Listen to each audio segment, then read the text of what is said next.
13 mai 1987, Baïkonour, Kazakhstan. Une fusée gigantesque s'élève dans le ciel soviétique. Son nom, Energia. À l'époque, c'est le lanceur le plus puissant du monde depuis la Saturne V. Mais derrière cette prouesse se cache aussi une autre révolution, le lanceur Zénith, et un moteur encore considéré aujourd'hui comme l'un des plus impressionnants jamais construits, le RD-171.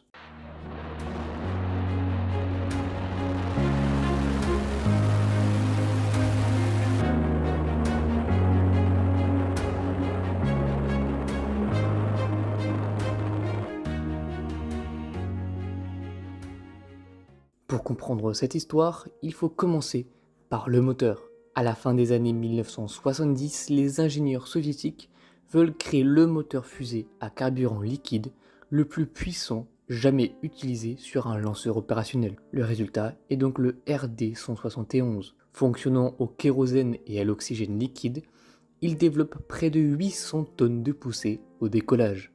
Pour atteindre une telle puissance, les ingénieurs ne construisent pas une seule chambre de combustion géante. Ils en regroupent 4, alimentés par un même système de turbopompe. Cette architecture permet d'obtenir une poussée colossale tout en conservant une excellente fiabilité. Encore aujourd'hui, le RD-171 détient le record du moteur fusée à carburant liquide le plus puissant jamais mis en service. Ce moteur équipe alors un tout nouveau lanceur soviétique, le Zénith 2. Plus moderne que les fusées de l'époque, le Zénith 2 est conçu pour être largement automatisé et rapidement préparé au lancement. Avec son unique premier étage propulsé par un RD-171, il offre des performances remarquables pour sa taille. Mais le Zénith 2 n'est pas seulement un lanceur indépendant. Son premier étage sert également de base aux 4 propulseurs latéraux d'Energia.